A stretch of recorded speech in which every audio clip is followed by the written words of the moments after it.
وَأَطِیعُوا اللَّهَ وَأَطِیعُوا الرَّسُولَ وَأُولِي الْأَمْرِ بَینَکُم، کہ اللہ کی اطاعت کرو، رسول کی اطاعت کرو اور اپنے میں سے صاحب اختیار لوگوں کی۔ اولی الامر منکم، اب اولی الامر منکم جو ہے، ان کے ساتھ اطیعوا نہیں دہرایا۔ یہاں مفسرین نے یہ نقطہ بیان کیا کہ اللہ اور اس کے رسول کی اطاعت مستقل ہے، ایبسلیوٹ ہے، وہاں آپ سوال نہیں کر سکتے، وہاں پہ آپ کو سر تسلیم خم کرنا ہے۔ ڈاکٹر طاہر اسلام عسکری صاحب، اقتدار اعلیٰ کو اللہ تعالیٰ کی حاکمیت کے ساتھ محدود کر دینا، اس کے پیچھے کیا فلسفہ ہے؟ اور یہ بتائیے گا کہ دو طرح کی حاکمیت ہے، مستقل حاکمیت اور مستعار حاکمیت۔ ایک تو ہے ایبسولوٹ اتھارٹی جو اللہ کے لیے، ایک ہے بوروڈ اتھارٹی۔ تو ان دونوں کو ڈیفرینشیٹ کریں کہ ایک ریاست میں یا ریاست مدینہ میں یا مدینہ ثانی پاکستان میں جو ایک ماڈل ہم دیکھ رہے ہیں، اس میں اس تصور کو آپ کیسے بیان کریں گے؟ ڈاکٹر صاحب، سب سے پہلے تو یہ ہے کہ یہ جو آپ نے موضوع منتخب کیا ہے، یہ بڑا ہمارا ایک آج حالات حاضرہ کا ایک بہت ہی اہم موضوع ہے، اور جہاں تک اس پہ آپ نے جو سوال اٹھایا ہے، میں سمجھتا ہوں کہ اس وقت ہم زیادہ تر عادی ہو چکے ہیں کہ ویسٹرن پرسپیکٹیو میں ہم ان جدید تصورات کو دیکھتے ہیں، جبکہ کتاب و سنت میں ہمارے لیے بہت ہی شافی اور جامع رہنمائی موجود ہے۔ ابھی جیسے سوورینٹی کی آپ نے بات فرمائی، دیکھیے اس کی لاجک کو بھی سمجھیں، اور یہ جو تقسیم ہے اس کو بھی قرآن مجید نے ایک آیت کریمہ میں یہ سمجھا دیا۔ پہلی تو یہ اس کی لاجک یہ ہے کہ الا لہ الخلق والامر، ایبسلیوٹ سوورینٹی اسی کا استحقاق ہے جو مالک ہے۔ تو جب تخلیق اللہ کی ہے تو اقتدار بھی اسی کا ہونا چاہیے، امر بھی اسی کا ہونا چاہیے۔ لیکن اب اگلا مسئلہ یہ ہے کہ خلق جب اس دنیا میں موجود ہے تو انتظام بھی تو چلانا ہے نا۔ اب انتشار پیدا ہوگا، اب اللہ تعالیٰ خود تو آ کر فیصلے نہیں فرمائیں گے، بہت خوب۔ وہ انتظامی طور پر اب جب آپ نے چلانا ہے تو کسی ایک کو آپ حاکم بنائیں گے، عدالت میں آپ کچھ جج ہوں گے، باقی فیصلہ کروانے کے لیے آئیں گے، لیکن ان کو کچھ اتھارٹی چاہیے تاکہ وہ فیصلہ ان کا نافذ ہو۔ لیکن ان کی سوورینٹی یا اقتدار یا اختیار وہ ایبسلیوٹ نہیں ہو سکتا، اس لیے کہ وہ تو خود مخلوق ہیں، میں بھی مخلوق ہوں، آپ بھی ہیں، جج بھی مخلوق ہیں۔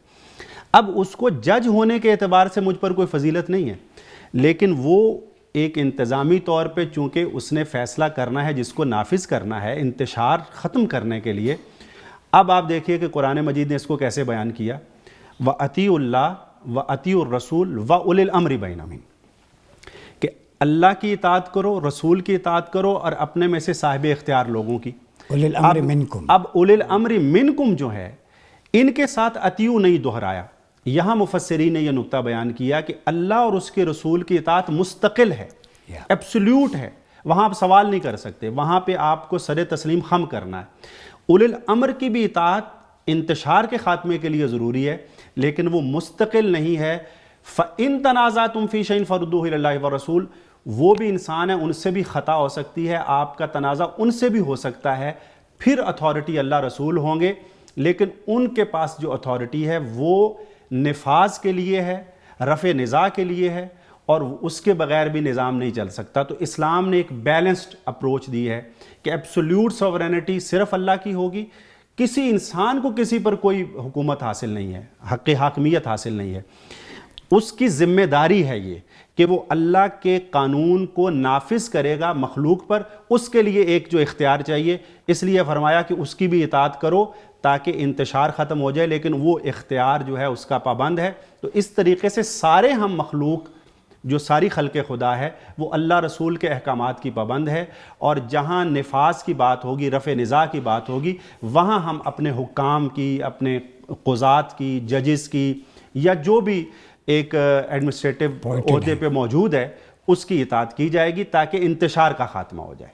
تو یہ اسلام کی ایک بیلنسڈ اپروچ ہے۔ یعنی آپ کہتے ہیں کہ وہ اختیارات تفویض شدہ ہیں، وہ تفویض شدہ اللہ کی طرف سے، وہ امین ہے حکمران۔ اور اسی لیے جب دیکھیے حضرت عمر بن خطاب رضی اللہ تعالیٰ عنہ خلیفہ راشد ہیں، لیکن وہ ایک آرڈیننس جاری فرماتے ہیں کہ اس خاص شرع سے زیادہ حق مہر مقرر نہیں ہو سکتا۔ ٹھیک ہے، اب ان کی اطاعت تو ہے، لیکن چونکہ وہ مستقل اطاعت نہیں ہے، ایک خاتون کھڑی ہو جاتی، وہ کہتی ہے کہ اللہ کہتا ہے کہ وَإِنْ آتَيْتُمْ إِحْدَاهُنَّ قِنْطَارًا فَلَا تَأْخُذُوا مِنْهُ شَيْئًا، اللہ تو کہتا ہے خزانے کا ڈھیر بھی دیا ہو۔ تو حضرت عمر وہاں پر یہ فرماتے ہیں کہ اصابت المرأة واخطا عمر، عورت نے درست بات کہی، عمر سے خطا ہو گئی، میں اپنا آرڈیننس واپس لیتا ہوں. تو یہاں پر اطاعت کی بھی بات آ گئی، اس سے اختلاف کی بھی آ گئی، اور وہ جو مطلق اور مشروط اور بوروڈ سوورینٹی کی جو آپ نے بات کی تھی، یہ واقعہ اس کو واضح کر رہا ہے.